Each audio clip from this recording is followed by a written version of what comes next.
네, 오늘의 성경 말씀은 우리 주보지 나눠주셔서 참고해 주시면 좋을 것 같아요. 가상 7원의 말씀이고요. 1번부터 제가 공독하도록 하겠습니다. 누가복음 23장 34절 말씀. 그때 예수께서 말씀하셨다. 아버지, 저 사람들을 용서하여 주십시오. 저 사람들은 자기네가 무슨 일을 하는지를 알지 못합니다. 그들은 제비를 뽑아서 예수의 옷을 나누어 가졌다. 2번 누가복음 23장 43절 말씀. 예수께서 그에게 말씀하셨다. 내가 진정으로 내게 말한다. 너는 오늘 나와 함께 낙원에 있을 것이다. 3번 요한복음 19장 26절에서 27절 말씀. 예수께서는 자기 어머니와 그 곁에 서 있는 사랑하는 제자를 보시고 어머니에게 어머니, 이 사람이 어머니의 아들입니다 하고 말씀하시고 그 다음에 제자에게는 자, 이분이 내 어머니시다 하고 말씀하셨다. 그때부터 그 제자는 그를 자기 집으로 모셨다. 4번 마태복음 27장 46절 말씀. 3시쯤에 예수께서 큰 소리로 부르짖어 말씀하셨다. 엘리 엘리 라마 사막다니. 그것은 나의 하나님 나의 하나님 어찌하여 나를 버리셨습니까? 라는 뜻이다. 5번 요한복음 19장 28절 말씀. 그 뒤에 예수께서는 모든 일이 이루어졌음을 아시고 성경 말씀을 이루시려고 목마르다 하고 말씀하셨다. 6번 요한복음 19장 30절 말씀. 예수께서 신 포도주를 받으시고서 다 이루었다 하고 말씀하신 뒤에 머리를 떨어뜨리시고 숨을 거두셨다. 7번 누가복음 23장 46절 말씀. 예수께서 큰 소리로 부르짖어 말씀하셨다. 아버지, 내 영혼을 아버지 손에 맡깁니다. 이 말씀을 하시고 그는 숨을 거두셨다. 아멘. 아멘. 네, 유주연 선생님 수고 많으셨습니다. 오늘 본문이 굉장히 길었죠? 네. 여러분 혹시 가상 칠언이라고 들어보셨어요? 가상 칠언. 십자가 위에서의 7가지 네, 얘가 너무 재밌네요. 7가지 말씀이라는 뜻인데요. 여러분 남자들의 유언 1, 2, 3순위 아세요? 남자들의 유언 1, 2, 3순위. 안 죽어. 네. 1위가 안 죽을 거야. 2위가 에이 나와봐 내가 해볼게. 3위가 야 설마 죽겠냐? 네, 보면은 위험한 행동들을 남자들이 많이 하는 걸 풍자하는 내용인데요. 여러분 중에서도 혹시 남자분들 요즘 코로나 별로 안 무섭다고 어디 마스크 안 쓰고 막 돌아다니고 그러지 마세요. 이미 지역사회에 감염이 됐대요. 네, 그래서 역학관계로 조사를 알 수 없는 이유로 여기저기서 코로나에 걸릴 수도 있다라고 하니까 이제부터 정말 각별히 조심해 주시기 바랍니다.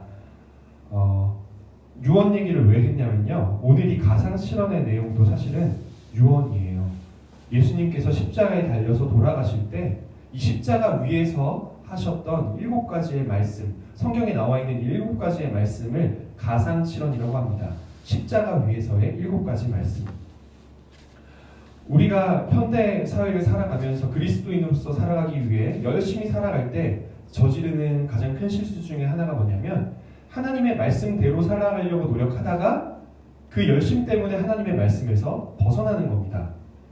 누군가를 하나님의 말씀대로 살아가려고 노력하다 보니까 그 말씀대로 살지 않는 누군가를 정죄하게 되거나 예수님의 말씀을 너무 강조하다 보니 남들에게 듣기 싫은 소리를 하게 되거나 사랑보다 오히려 하나님의 명령들을 더 앞세우게 되거나 이런 것들이 많이 있는데요. 오늘 이 십자가에서의 예수님의 7가지 말씀을 통해서 그리스도인들이 가져야 할 희생적 사랑이 그리고 십자가의 사랑의 정신이 어떤 것인지를 배웠으면 좋겠습니다. 여러분 가상 실언을 여러분에게 가르치기에 앞서서 한 가지 사실을 여러분한테 알려주고 싶어요. 예수님께서 십자가에 달려 돌아가실 때 예수님은 과연 십자가에 달려서 돌아가실 수밖에 없었을까요? 아니면 그 자리에서 충분히 내려올 수 있는 힘과 능력이 있었을까요? 예수님께서는요, 하나님의 아들이시고 죽은 사람도 살릴 수 있는 그런 능력으로 충만하신 분이었기 때문에 언제든지 원하면 십자가를 부수고 내려오실 수 있었을 겁니다. 그런데 예수님은요, 그렇게 하지 않으셨어요. 오히려 자신의 능력이 아닌 자신의 사랑을 더 드러내기 위하여 자신의 이 희생적인 사랑, 죽음조차도 끊을 수 없는 사랑을 확증하시기 위해 자신의 능력을 하나도 펼치지 않고 무기력한 모습으로 십자가에서 돌아가셨습니다. 우리는 이 십자가에서의 예수님을 통해서 하나님께서 우리를 얼마나 사랑하시는지를 배울 수 있습니다. 누가복음 23장 34절에는요, 누가의 증언에 이렇게 기록되어 있습니다. 예수님께서 아버지 저 사람들을 용서하여 주십시오. 저 사람들은 자기네가 무슨 일을 하는지 알지 못합니다. 예수님께서 이 말씀을 하신 배경은 이렇습니다. 예수님께서 십자가에 못 박혀 돌아가실 때 그건 누구를 위해 못 박히시는 거였나요? 바로 이 세상에 있는 모든 사람들의 죄를 대신하시기 위해서였습니다. 그러니까 예수님을 죽이려고 하는 사람들, 예수님을 미워했던 사람들, 예수님을 때리고 있고 십자가에 못 박고 있는 사람들도 예수님의 사랑의 대상이었던 거예요. 그런데 그들은 예수님이 자신을 위해 이 땅에 오신 구원자라는 사실을 몰랐습니다. 그래서 예수님을 아무렇지도 않게 때리고 죄인 중에 하나로 취급하면서 모욕하고 예수님의 옷을 찢어서 나누기까지 했습니다. 그 상황에서 예수님은요, 아버지 하나님, 저들을 벌해 주십시오. 내가 대체 왜 이 땅에 왔는데 저들이 왜 나를 배신하는 거지? 라고 얘기하지 않으시고 오히려 그들을 용서해 달라고 이야기를 하시는 겁니다. 예수님은요, 돌아가시는 바로 그 순간까지도 죽음보다, 자신의 죽음보다 우리를 향한 사랑을 더 강하게 가지고 계셨습니다. 예수님께서 이 말씀을 하셨던 배경이 있습니다. 시편 22편인데요. 시편 22편 18절의 말씀을 제가 읽어드리겠습니다. 내 겉옷을 나누며 속옷을 제비 뽑나이다. 이 시편 22편은 메시아 순환과 영원한 승리의 시라는 제목이 붙어 있는데요. 예수님께서 이 땅에 오셔서 고난을 받고 언젠가는 이 죄와 사망의 권세를 이기고 승리할 것을 예언하고 있는 예언시라는 뜻입니다. 그리고 바로 그 예언시의 한 가운데에서 그들이 나의 옷을 제비 뽑나이다 라는 이 구절을 예수님께서는 직접 경험하고 계셨던 겁니다. 이 순간 만약 이 예언시를 잘 알고 있는 사람이 있었다면 혹시 이 장면 예언됐던 그 장면 아니야? 혹시 저분이 예언되었던 그 구원자 아니야? 라고 깨달을 수도 있었을 텐데 그 누구도 깨닫지 못하고 그저 죽어가는 예수님을 모욕하고 있었을 뿐이었습니다. 두 번째 누가복음 23장 43절의 말씀은요, 예수님께서 내가 진정으로 내게 말한다. 너는 오늘 나와 함께 낙원에 있을 것이다 라고 합니다. 이 말씀의 배경은 이렇습니다. 예수님께서 십자가에 못 박히실 때 예수님과 함께 사형당하고 있었던 두 명의 죄인들이 있었습니다. 그런데 이 두 명의 죄인들 중에 한 명은 예수님을 끊임없이 모욕했습니다. 예수, 네가 만약에 하나님의 아들이 맞다면, 그 예언되었던 메시아가 맞다면 한번 너의 능력으로 십자가에서 내려와 봐라. 왜 그렇게 못하냐? 라면서 욕을 하고 있었는데 나머지 한쪽 편에 있었던 죄수는요, 그렇게 하지 말라고 말리면서 우리는 우리의 죄 때문에 여기에 달리지만 예수님께서는 죄가 없으신데 달려 계시다 라고 이야기를 합니다. 그리고는 예수님께 낙원에 들어가실 때 저를 기억해 주십시오 라고 이야기를 합니다. 이 말인즉 다시 말하여서 예수님께 자신의 영혼과 자신의 구원을 겸손하게 부탁하고 있었다는 뜻입니다. 그 사람에게 예수님께서는요, 내가 진정으로 너에게 말한다. 너는 오늘 나와 함께 낙원에 있을 것이다 라고 이야기를 하신 것입니다. 예수님께서는요, 자신이 십자가에 못 박혀 돌아가시는 그 순간 바로 옆에 있었던 죄인을 위해서 구원을 약속하신 겁니다. 이 죄인이 예수님을 잘 따랐던 제자였나요? 아니었습니다. 이 죄인이 죄가 없던 의인이었나요? 아니었습니다. 끔찍한 죄를 짓고 사형당할 만한 죄를 짓고 예수님을 이제야 만나서 예수님을 이제야 고백하며 자신의 삶을 부탁하고 있는 그야말로 죽기 직전에 믿은 사람이었을 뿐입니다. 그러나 예수님께서는요, 그에게 오늘 네가 나와 함께 낙원에 있을 거라고 이야기를 하십니다. 예수님께서는요, 자신에게 의지하는 모든 사람을 구원해 주시기 위한 분이었습니다. 세 번째로 요한복음 19장 26에서 27절의 말씀은 훨씬 더 인간적인 예수님의 모습을 보여줍니다. 예수님께는 어머니가 있었습니다. 마리아. 여러분 다 아시죠?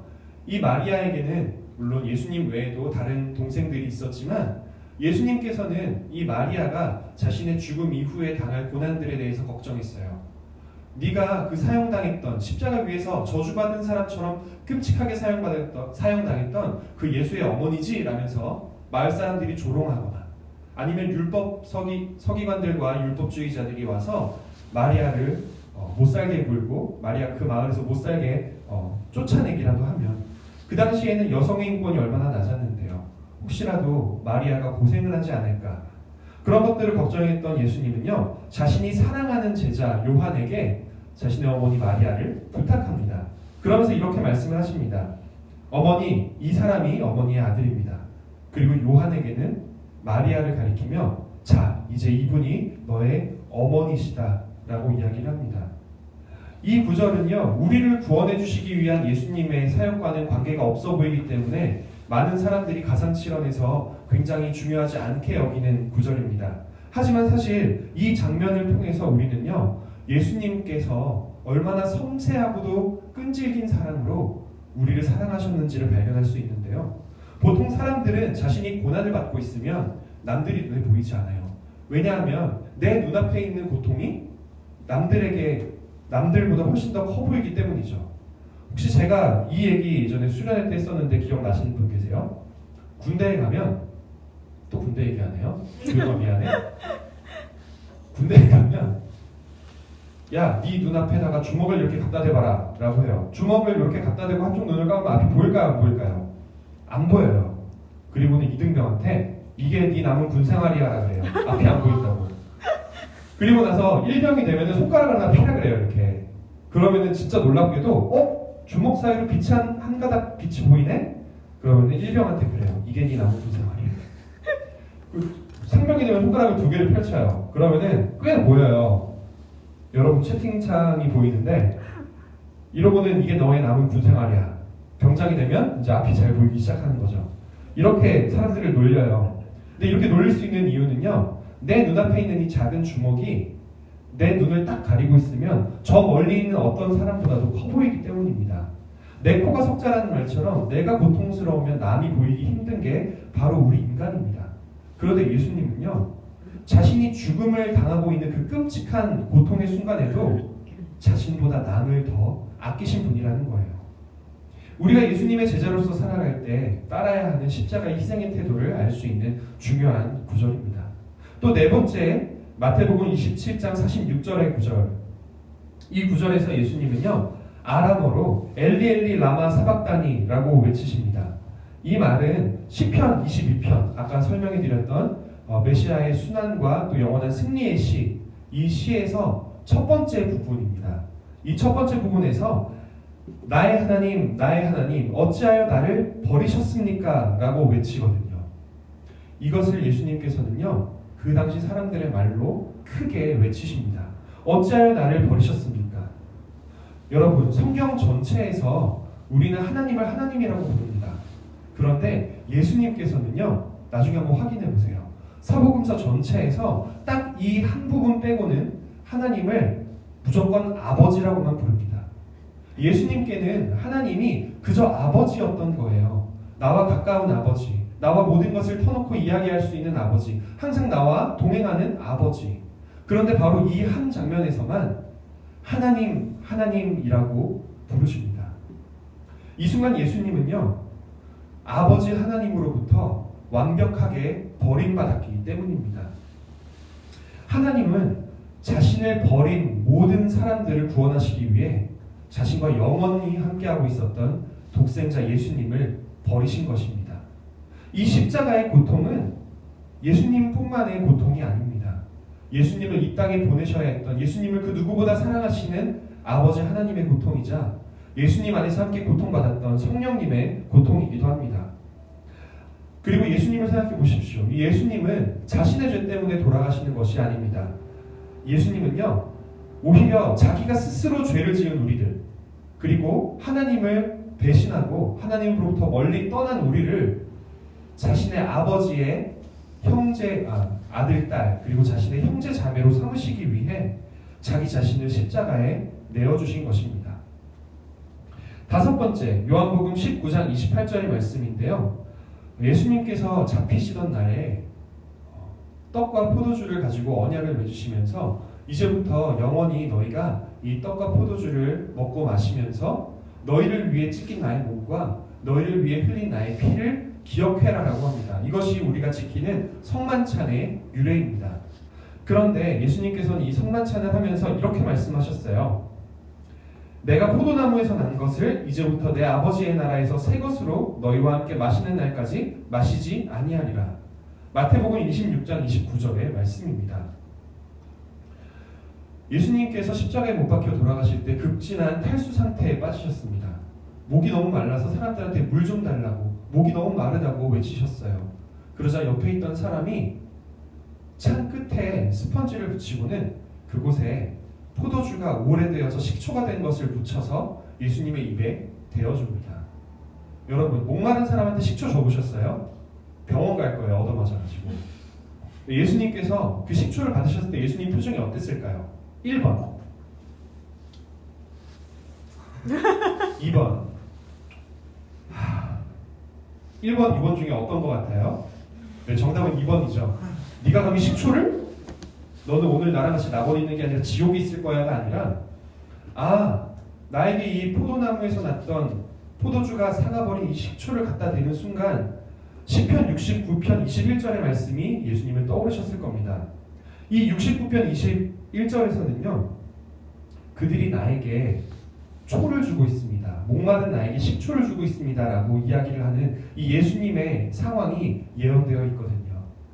예수님께서는 그 순간 지금 예언에 나와 있는 대로 내가 잘 가고 있구나. 저 사람이 나에게 식초를 준 것, 그리고 내가 다시는 포도나무에서 나온 것을 먹지 않겠다라고 약속했던 것들이 모두 이루어지고 있구나 라는 걸 느끼셨을 거예요. 돌아가시는 바로 그 순간까지도 예수님은요, 자신이 죽어야 하는 이유를 알고 계셨던 겁니다.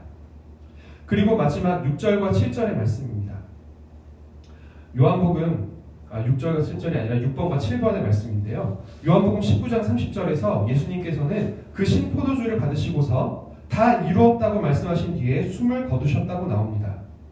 그러니까 예수님이 마지막에 했던 말은 다 이루었다라는 증언인 것이죠. 그런데 동시에 누가복음 23장 46절에서는요, 예수님께서 아버지, 나의 영혼을 아버지 손에 맡깁니다 라고 크게 외치시고는 돌아가셨다고 나옵니다.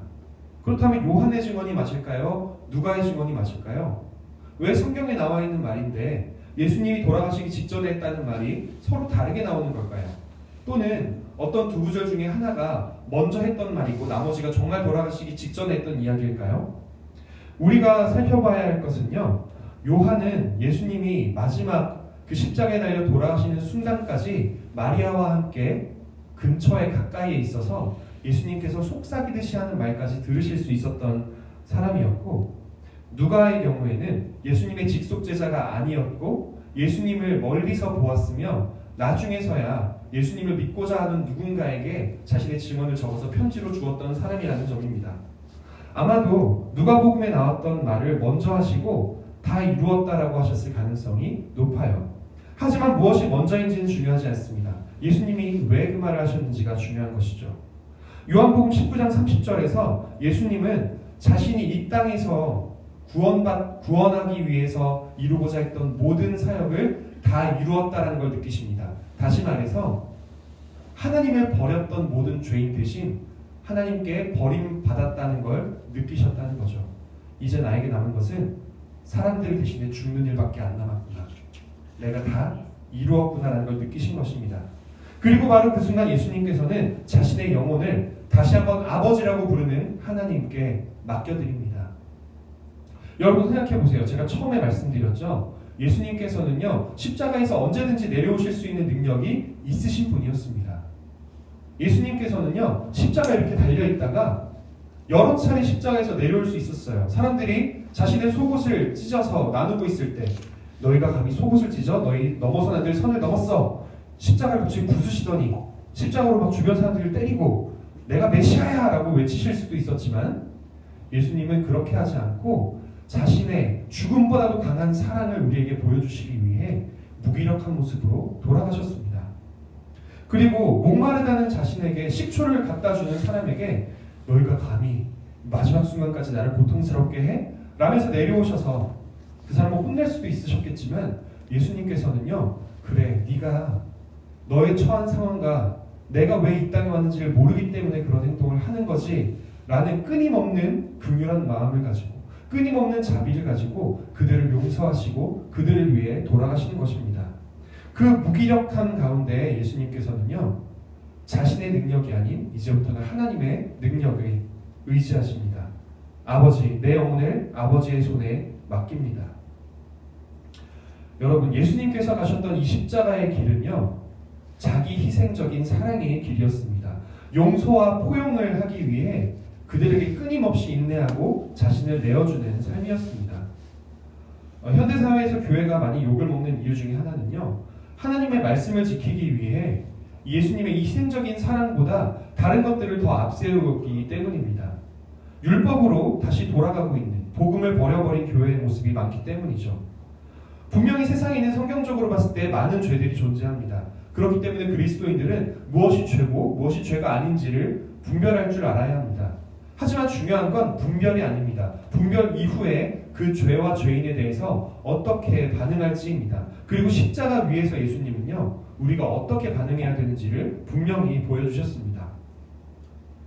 여러분, 제가 하나님의 말씀을 지키기 위해 사랑보다 다른 것을 앞세우는 것이 실수라고 말씀을 드렸죠. 근데 하나님의 말씀을 지키는 것이 그 어떤 것보다 귀해 보이는데 이게 어떻게 이 앞에 사랑을 두지 않고 사랑보다 하나님의 말씀을 앞에 두면 실수가 되는 걸까요? 요한복음 1장 14절의 말씀을 보면요, 말씀이 육신이 되어 우리 가운데 거하심에 하나님의 독생자의 영광이었다고 증언합니다.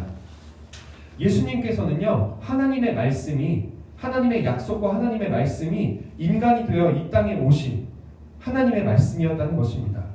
말 그대로 예수님이 하나님의 말씀이었고 그 예수님께서는요, 이 땅에 오셔서 뭐 하나도 하나님의 뜻이 아닌 것을 말씀하신 적이 없었습니다.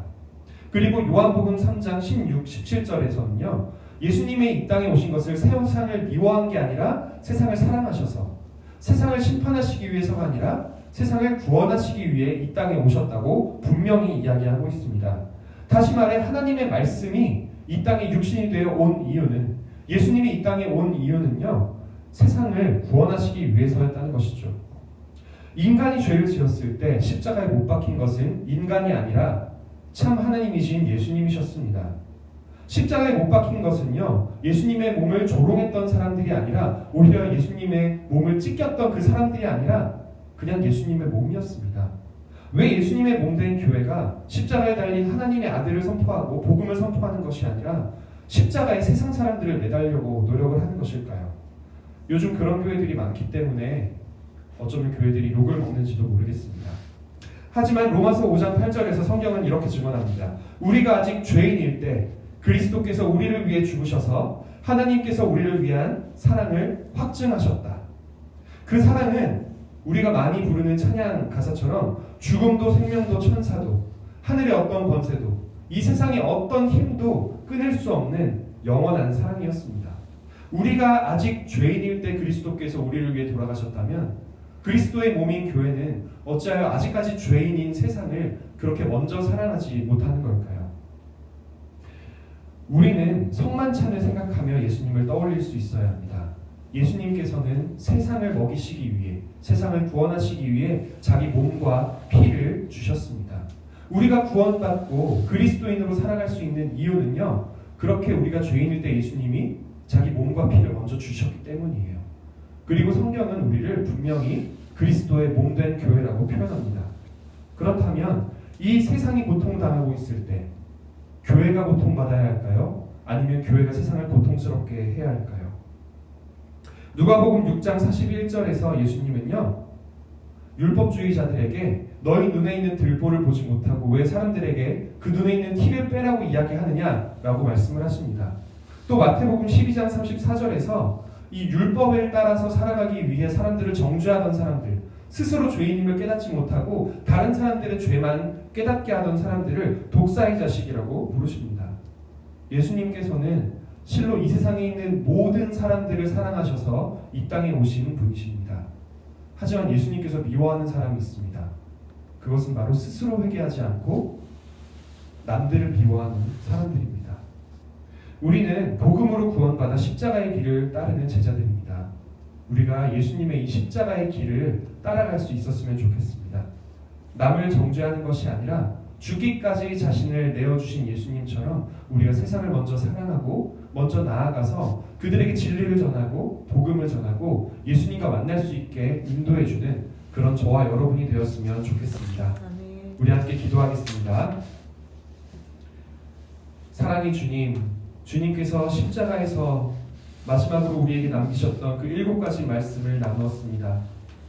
예수님의 사랑이 그 십자가에서 가장 극명히 드러났지만 그 십자가의 길을 따르겠다는 우리 예수님의 제자들이 그 십자가에서의 예수님의 모습을 담지 못한 것을 봅니다. 주님, 저희가 회개하오니 용서하여 주시옵소서. 아버지 하나님, 하나님께서 독생자 예수님을 이 땅에 보내주신 것처럼 저희도 저희의 가진 모든 것들, 저희의 가장 귀한 것들을 이 세상을 사랑하는 마음으로 내어줄 수 있는 그런 희생적 사랑을 가진 사람이 되기를 원합니다.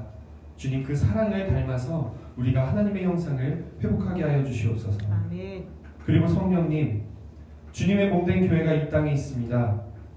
교회가 이 땅에 있기에 이 땅에 있는 모든 고통받고 있는 사람들, 죄 속에 허덕이는 사람들이 그 죄에서 벗어나 하나님께로 다시 돌아올 수 있도록 우리를 성령님의 능력으로 충만하게 하여 주시옵소서. 아멘. 예수님의 이름으로 기도드립니다. 아멘. 아멘. 안녕하세요. 키가 하. 작아요. 여러분 잘 지내고 있죠? 네. 네, 오늘 지난 주까지 안 보였던 친구들도 지금 같이 예배를 드리고 있는 것 같아요. 우리 수연이 반갑고요. 수연아? 반갑고요. 우리 그래서 여기 보면은 같이 예배 드리고 있는 친구들 볼 수 있는데 혹시 이름이 없는 친구가 있다 하면 우리 같이 깨워서 다음 주에 이 라이브 톡으로 함께 예배 드릴 수 있었으면 좋겠습니다. 네, 그래서 계속되고 있는 사순절 묵상 함께 톡방에서 해주셨으면 좋겠고요. 지난주에 말씀드린 대로 세례와 입교식은 5월로 연기되었음을 알려드립니다. 네, 이번 주도 건강하게 잘 지냈으면 좋겠습니다. 감사합니다. 감사합니다. 보고 싶어요. 보고 싶어요. 여러분은 어쩌면 저를 보기 싫을 수도 있겠지만 저는 보고 싶어요. 우리 마지막 파송 찬양 시선 찬양하도록 하겠습니다. 세상을 사랑하셔서 이 땅에 오신 하나님의 말씀 예수님을 우리가 닮을 수 있었으면 좋겠고요. 자기 자신을 죽기까지 내어주신 그 하나님의 말씀대로 우리도 사랑하며 살아갈 수 있었으면 좋겠습니다.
주님을 볼 때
세상이 시작하네. 다 함께 주님이 가르쳐주신 기도로 기도드리겠습니다. 하늘에 계신 우리 아버지, 아버지의 이름을 거룩하게 하시며 아버지의 나라가 오게 하시며 아버지의 뜻이 하늘에서와 같이 땅에서도 이루어지게 하소서. 오늘 우리에게 일용할 양식을 주시고 우리가 우리에게 잘못한 사람을 용서하여 준 것 같이 우리 죄를 용서하여 주시고 우리를 시험에 빠지지 않게 하시고 악에서 구하소서. 나라와 권능과 영광이 영원히 아버지의 것입니다. 아멘.